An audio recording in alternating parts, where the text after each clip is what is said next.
Here is a little yoga flow to take you 360 degrees around your hips without even having to leave the floor. You will need a yoga block and a strap. The first thing that you'll do is put a loop at the end of your strap that is going to be big enough to hold your foot. Once you have the loop organized, your block can be off to the side. Make sure it's reachable. Come to lie down on your back with your strap in your hand. And start with your knees bent so that your feet can rest on the floor, hip width and parallel. Take the right knee into the chest and put the loop of your belt right around the arch of your foot. Make it snug enough so that it holds. Take your left leg and slide it straight forward out in front of you. And if that's too much, you can certainly keep your left knee bent and your foot on the floor. Now take hold of the strap in both of your hands. And you may need to adjust where you're holding on the strap as we get going with this. But instead of holding in a really static position, the idea will be to get some dynamic moving going. So begin to use your arms to help swing your leg forward and back. And see if you can hold on the strap far enough away that your arms actually can go up in line with your ears at the end range of motion for your hamstrings. And as you do this, what I'm sure you'll notice is that the pelvis likes to rock with you. Your left leg likes to rock with you. So could you stay really steady in the pelvis and just rock the right leg forward and back and forward and back?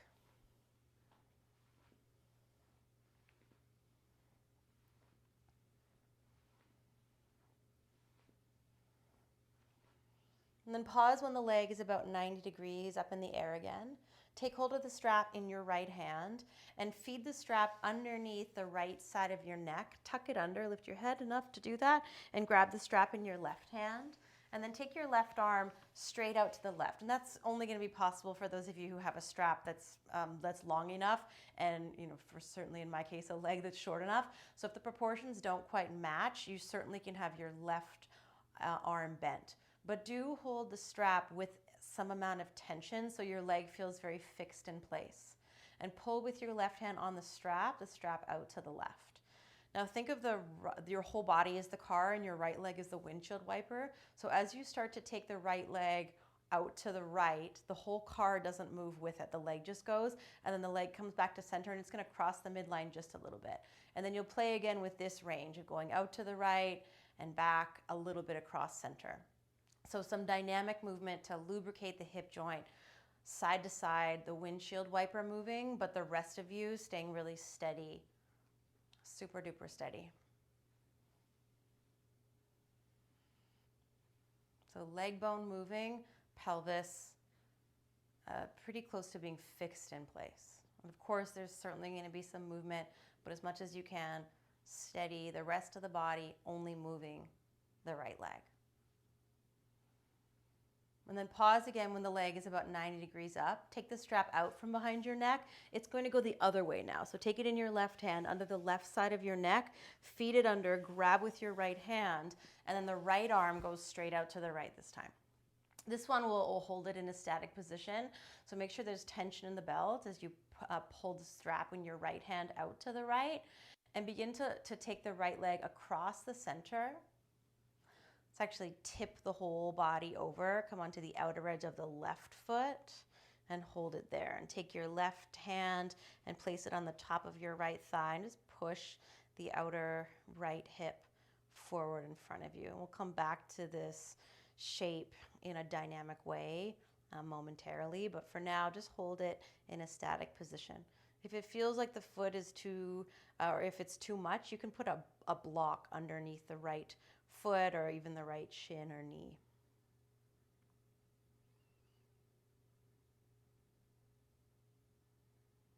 And then take your left hand off your right thigh, bring your right leg back up. You'll keep the right leg up, but you can take the loop strap off of there, and then bend the right knee and take a half happy baby. And as you hold with your right hand the outer edge of your right foot, let your left leg get super lazy. So let your left knee bend, and so it's just hanging out there. And as you use your right hand to pull the outer edge of your right foot down, press your right inner foot up. And then pull your right knee all the way to the floor. So get the right knee to touch the floor, and that's going to mean that your left hip lifts. So let that happen, and just let the objective be pulling the right knee down to the floor. Even though you've probably been told a million times not to do what's happening in your left leg, just keep it there and pull your right knee to the floor. So this is position one of something that will turn into a little mini vinyasa. And then allow your right knee to come off the floor. Start to come back to center. Take your left hand where your right hand is. So you're switching hands. And then as you start to roll all the way over to your left, see if you can straighten your two legs and bring the inner edge of your right foot to the floor. So similar to what you did earlier with the strap, but now you're holding with your hand. Take your right thumb right into your right hip crease and push your right thigh forward so that your outer right hip is moving as far away from your right shoulder as possible. And this is position two of this little vinyasa that we'll put together. So let's go with the breath. As you inhale, come back to the center. Grab with your right hand the outer right foot, and exhale, pull the right knee down into a half happy baby, even though the left hip lifts. And then inhale back to center, switch your grip, and as you exhale, go all the way over to the left. Right thumb in the right hip crease, push the thigh away. Inhale back to the center, half happy baby. Exhale, position one, pull the right knee to the floor. Inhale back to the center, switch your hands, and exhale, go way over to the left, straightening the legs, thumb in the hip crease. One more time, inhale, center, right hand grabs, exhale, pull down. Inhale, center, and last time, switch hands, exhale, and go left. And then come back to center as you breathe in. Just pull the right knee into the chest as you exhale, and move the knees side to side. You feel yourself rolling over the front of the hip crease. If you find a good spot, you're welcome to hold it. And then release your right leg. Stretch it out straight. Just find a moment to lie in a symmetrical shape on your back. That can look like Shavasana, or feel free to have your knees bent, your feet on the floor. But take a moment with your eyes closed to send your awareness into your right hip and into your left hip. And just observe what you've done.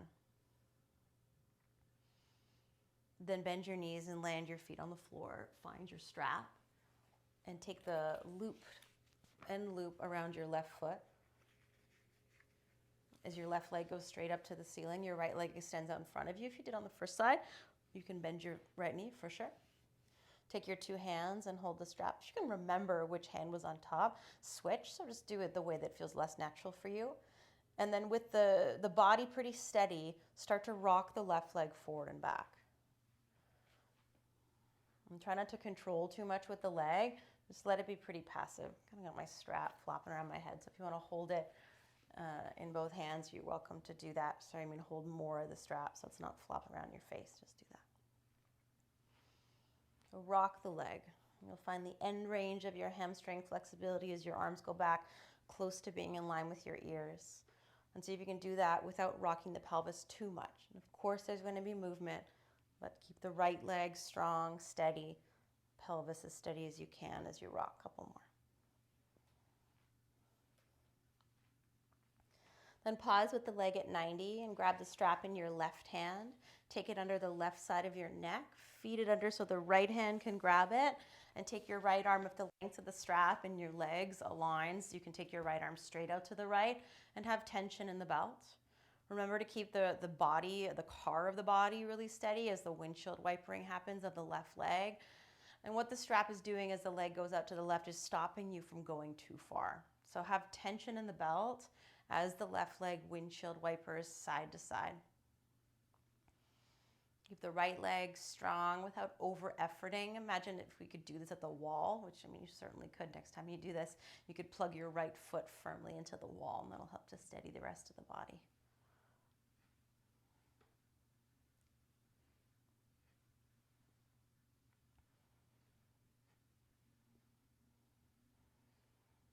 And then pause again with the leg at 90. Take it out from behind your neck.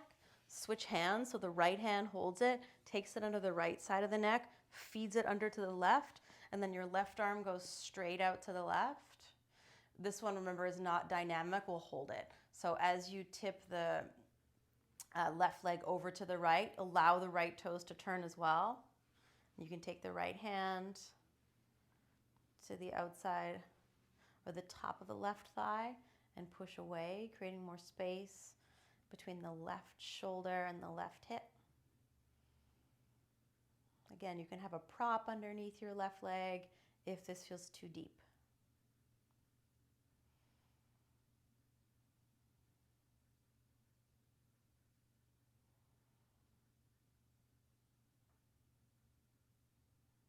Release your right hand's pressure. Bring your left leg back up.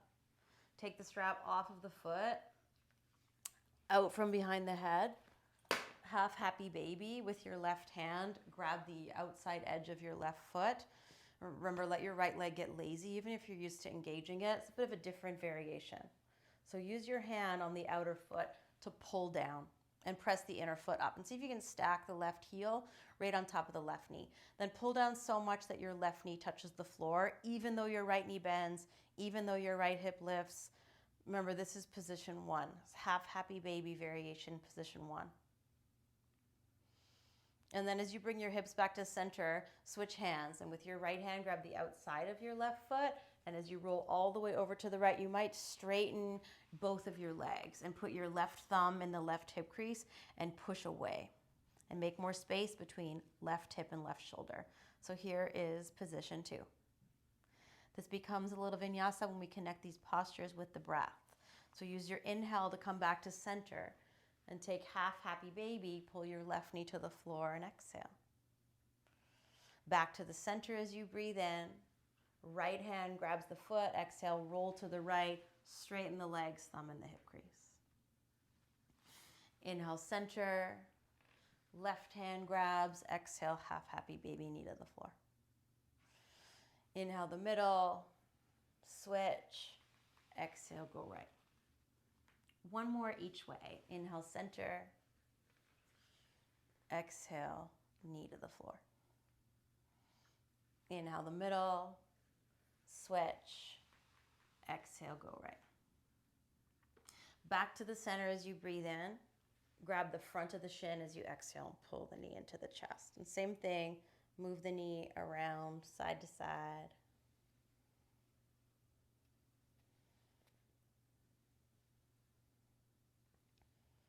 And then let your shin go, stretch your legs out, find symmetry for a moment, lying on your back.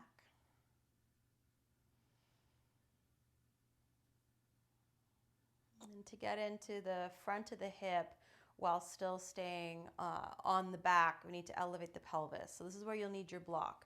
Bend your knees, take the soles of your feet to the floor, grab for your block, and set up very similar to a supported bridge, but the idea will be actually not to back bend. So as you land your heels under your knees, I just like the block on the second setting, so that as I lift up, I place the block right underneath the sacrum. Think of the sacrum really at the top of your bum, so below your lower back, so that the pelvis is elevated, but I'm not in a back bend.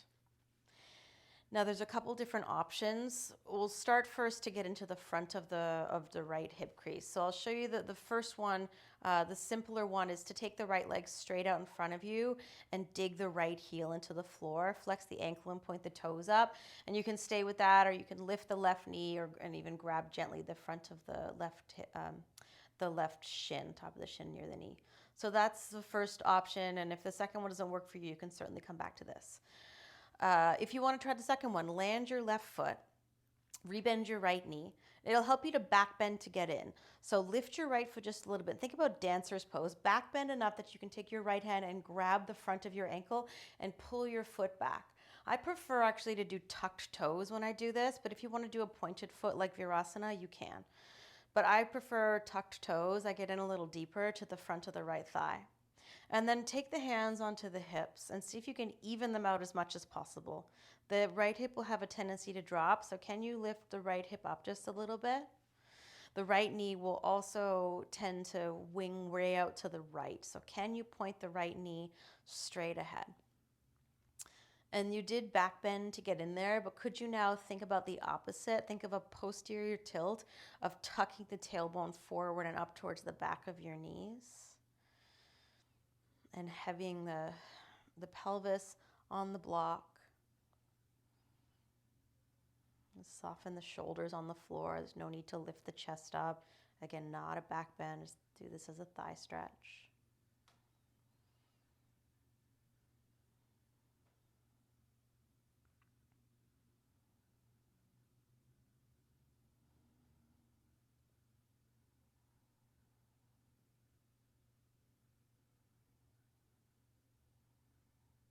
And you can take your right leg straight up to the ceiling. Flex the ankle, press the heel up, draw the toes down, turn the leg in and out a couple times, and then release the right foot flat to the floor. Relax the arms. Remember, option 1 was to take the left leg straight out in front of you with the heel on the floor, toes pointing up, and to bring perhaps on top of that the right knee into the chest, grabbing loosely the right hand around the right kneecap. Or both feet can come back flat to the floor. A back bend helps to get you in, so lift your left foot enough, reach back with your left hand to grab the top of the foot and pull your tucked toes or your pointed toes outside the block, hands on the hips. As much as you can, even out through the hips and adjust your left knee to point straight ahead. You can't see it, but know that it has a tendency to wing out to the left, so point it straight ahead. And then put the action of a posterior tilt into your pelvis. So even with your hands on your hips, you can feel the middle fingers, first and second finger, drawing the hip points up towards your ribs as your thumbs wrapped around the back start to send the top of your bum flesh forward towards the back of your knees.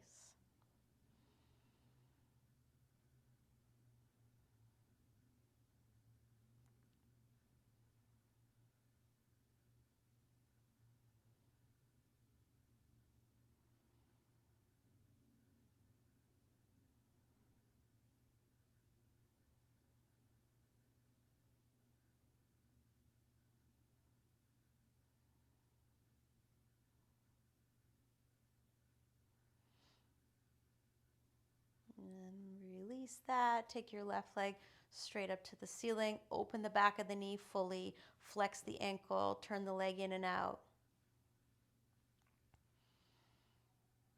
And then bend the knee. Land the foot flat on the floor. Push the feet down enough to lift your bum to move the block off to the side and land your hips down. Let's take the soles of the feet together and flop the knees wide. And if this feels like too much, you can put 2 blocks or 2 cushions outside your thighs. If you don't have those close by, you can even just make 2 fists and place them just outside your hips as props. But if you're comfortable to be here without the arms, you can have the arms by the sides. I also like cactus arms. Or you can even mirror the shape of your legs in a double diamond shape with one palm stacked over the other.